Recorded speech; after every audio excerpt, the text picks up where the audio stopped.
एक गोष्ट लक्षात ठेवा, आपला राजा कोणासाठी लढलाय?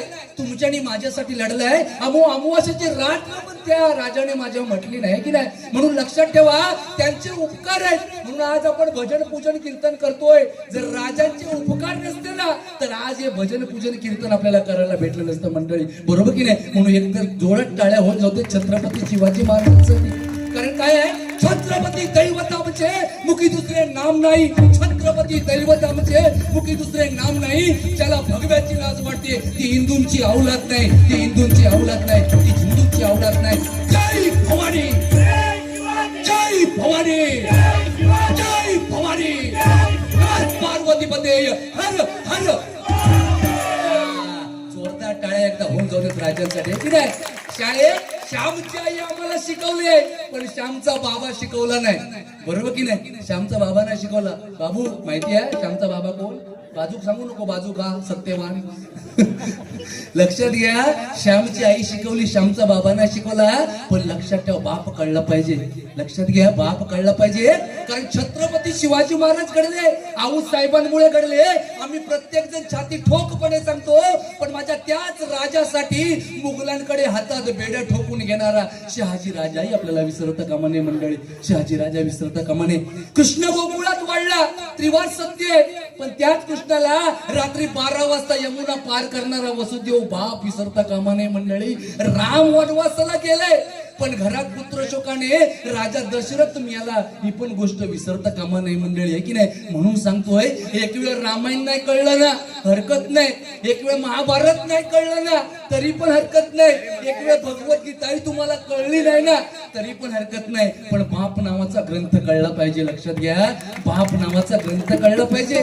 कारण ज्याला बाप कळला त्यानं संसाराचा ताप भरला आणि ज्याला आई कळली त्यानं पुण्याची कमाई केली. बाकी या जिंदगीत काय नाही. या जगातला सर्वश्रेष्ठ माणूस तो आहे ज्याच्याकडे करोडो रुपये आहेत, हातात 10 अंगठी आहेत, म्हणजे तो करोडपती आहे, तो श्रीमंत आहे, तो समाधानी नाही आहे. लक्षात घ्या, याच्या घरात हे श्रीमंत माणूस एकच आहे या युगात, ज्याच्या घरात आई वडील आहेत. या जगातला श्रीमंत माणूस तो आहे मंडळी, श्रीमंत माणूस तो आहे की नाही. आयुष्यात लक्षात ठेवा, बुवानी सुंदर सांगितलं की वारकरी 20 वर्ष जरी पायी वारी केली ना बिना चपलेची, मी काय सांगतोय का, 20 वर्ष बिना चपलेची जरी पायी वारी केला ना आणि जर घराकडे आल्याच्या नंतर ती व्यक्ती आपल्या आई वडिलांना लाथाडत असेल ना तर त्या नालायकाला आयुष्यात भगवंत भेटत नाही. लिहून तेव्हा काळ्या दगडावरची रेष आहे, काळ्या दगडावरची रेष आहे. आयुष्यात भगवंत लवकर त्यालाच भेटलाय ज्यानं आई वडिलांची सेवा केला नाही. काय बुवा, बरोबर की नाही.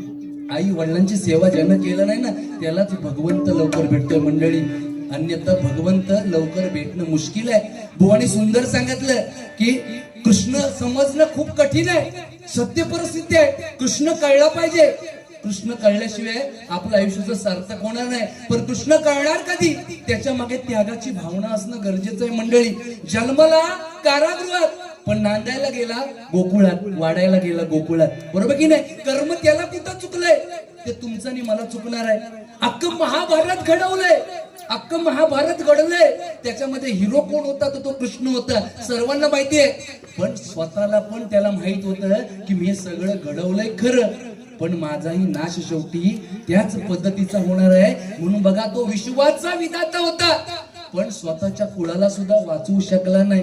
रडत उभा राहिला एका बाजूला, संपूर्ण यादव कुळाचा नाश झाला मंडळी. त्याच्यामुळे कर्म कोणाला चुकलंय, भगवंत सुद्धा रडतो, भगवंत सुद्धा रडतो. आणि त्याचं कारण जर पाहायचं असेल तर महाभारतामध्ये अर्जुन आणि कर्ण जेव्हा आमने सामने आले ना त्यावेळेला 4था 5वा 6वा दिवस असेल कदाचित, किंवा त्याच्यापेक्षा जास्त पण दिवस असेल.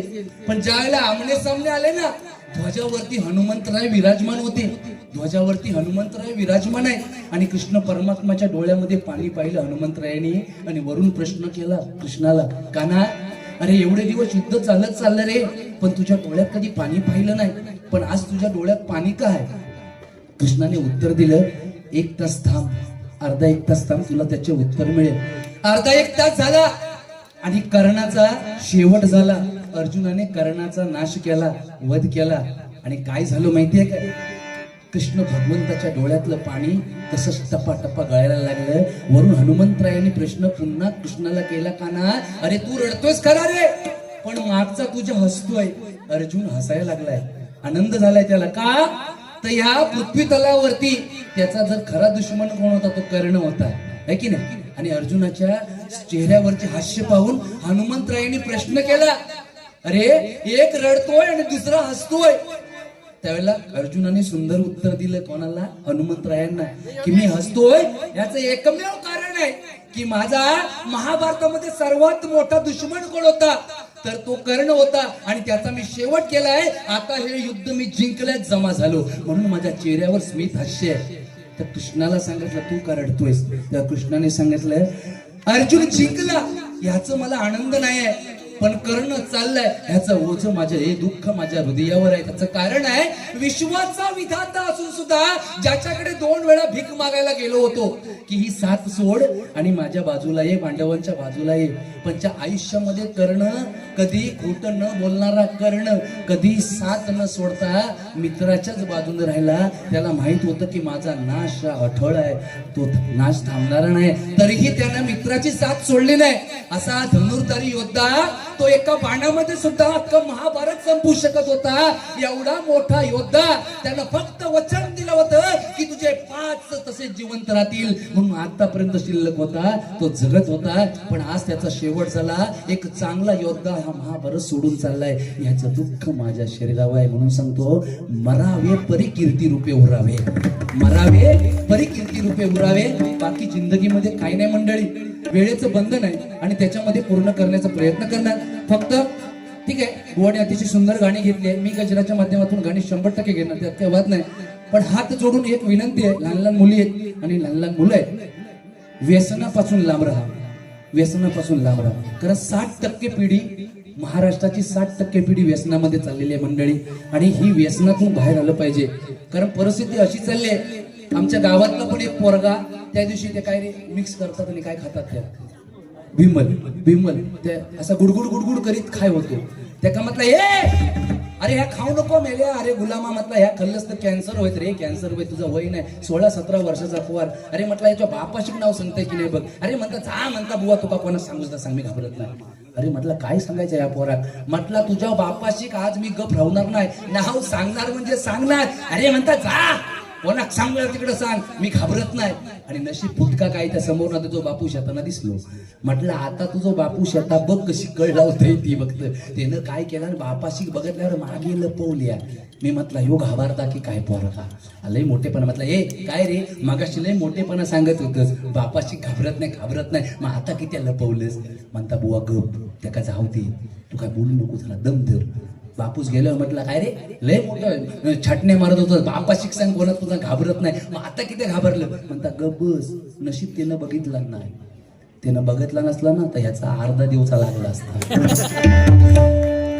अरे ही परिस्थिती हा, म्हणजे पोरं सुद्धा बापाला सुद्धा घाबरत नाही, व्यसनाधीन अशी पोरं व्हायला लागलेली आहेत. हात जोडून विनंती करतो की व्यसनापासून लांब राहा. रुपावलीला सुरुवात करतो आणि पुढे जातो, जास्त वेळ घेणार नाही. नियमामध्ये दोन्ही बुवा बारी संपवण्याचा प्रयत्न करणार. गम गम रे साध